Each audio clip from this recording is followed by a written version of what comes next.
So guys, good evening sa inyo lahat. Ito si Jean ng Jean Caralde Vlogs, 11 Workshop, no? So guys, meron lang akong update sa inyo. I-update ko lang kayo doon sa mga binlog natin last time, yung mga Ozito tools natin. Pero before we go on, gusto ko lang magpasalamat sa inyo. Maraming salamat sa inyo. Walang samang pagsuporta sa 11 Workshops. Nag-like, nagko-comment, nag-share. At subscribe sa ating vlog, no guys? So kung di pa kayo subscribers, subscribe naman kayo dito sa 11 Workshop. Okay, so last week guys, in-upload ko to, yung binlog ko to, tong mga bago nating tools from HMR, yung ating Ozito X Power Power Exchange ng mga brushless tools. So, sabi ko nga sa inyo, naka-score ako ng brushless na hammer drill, no? Na kinda awesome, okay? And isa pa, brushless na impact driver, no guys. So naswertehan ko tong dalawang brushless na to dun sa HMR. Itong impact driver, nag-iisa lang na brushless to doon, guys. Ngayon ewan ko kung meron ng mga stocks ng mga pero karamihan doon ay mga brush na impact driver. Nag-iisa lang tong brushless. Ito marami namang brushless na drill, pero ito yung pinaka-latest na model na na-score ko talaga. Tingnan, look at that. Ang ganda, di ba? So, natuwa ako sa kanya.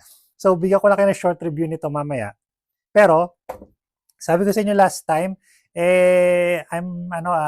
kung paano ko ito pa-power, no? Last time, nung gumamit tayo ng pan-testing lang, tinesting lang natin sila gamit yung aking makeshift na power source, no guys. Pero, sabi ko sa inyo, umorder na ako ng converter, no? Na para pwede kong gamitin sa kanya yung empty type batteries, no? Before we go on that, medyo nainip na ako kasi ang tagal ng converter, guys. Galing pa kasi siya ng Vietnam. So, like 1 week bago siya dumating. And so, bumili na ako ng Ozito na 4 amp hour na Ozito battery. So, second hand lang to guys, use lang na inano ko lang sa marketplace. I think it's around ang bili ko is around 900 yata. So 4 amp hour na siya, no? So ayan, legit naman siya. It's working naman, ayan, full bat pa siya, oh. So malaki siya. So ba't ako bumili ng Ozito na 4 amp hour? Well, kasi mamaya sabihin ko sa inyo yung dahilan, basta merong ibang dahilan bukod dito.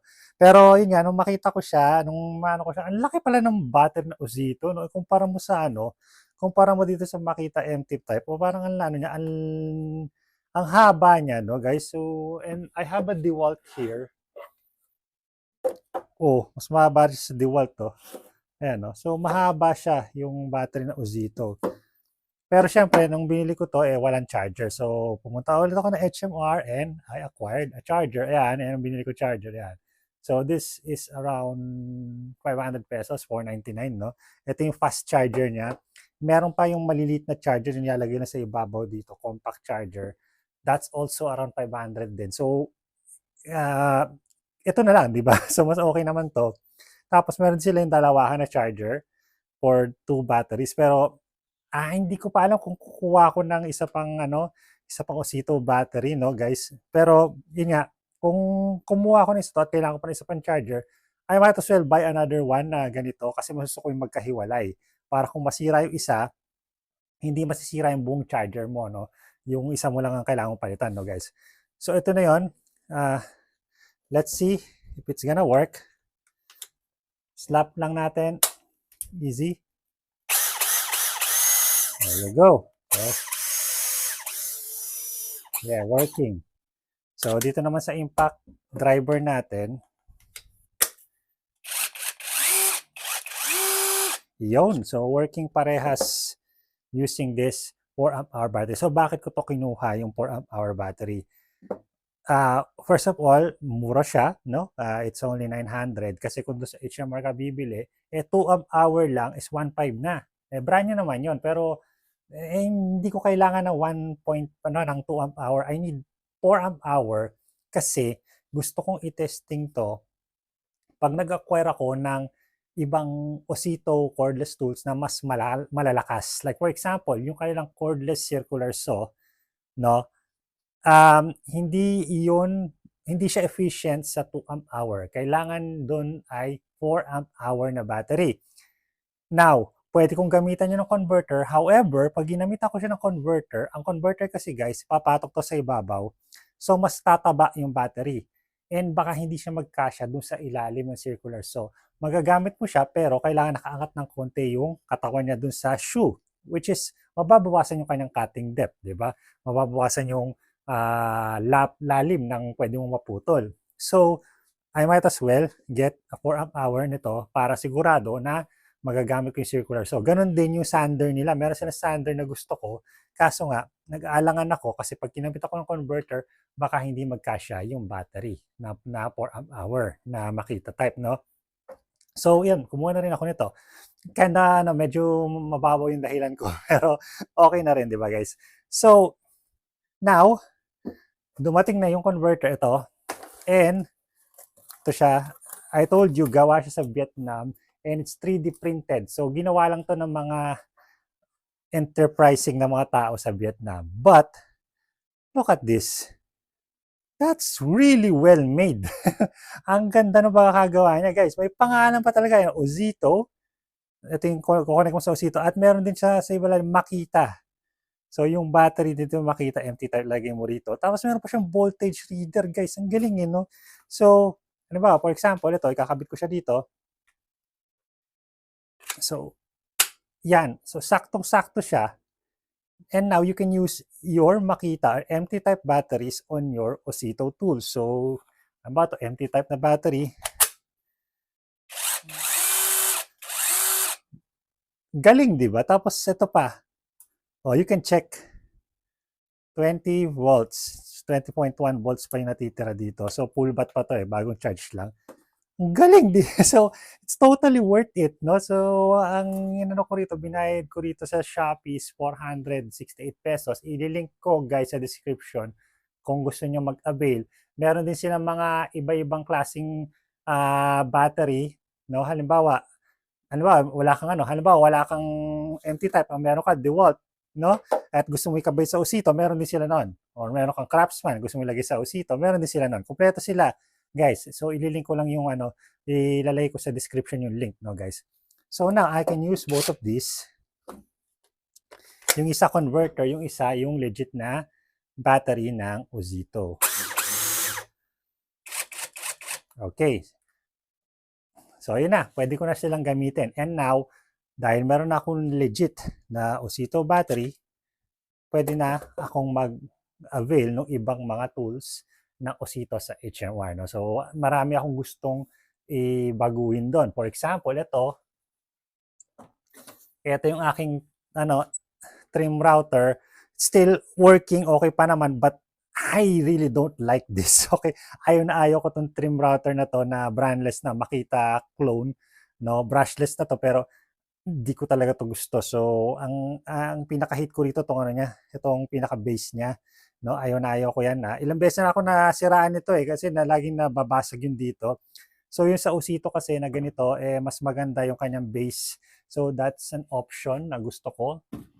Also, meron din yung Ozito na cordless na vacuum cleaner na maliit. That's perfect para pang linis dito sa shop, no? Na hindi ko na kailangan ilabas yung aking malaking vacuum cleaner. Meron din silang brushless na circular saw, which is I also like, no?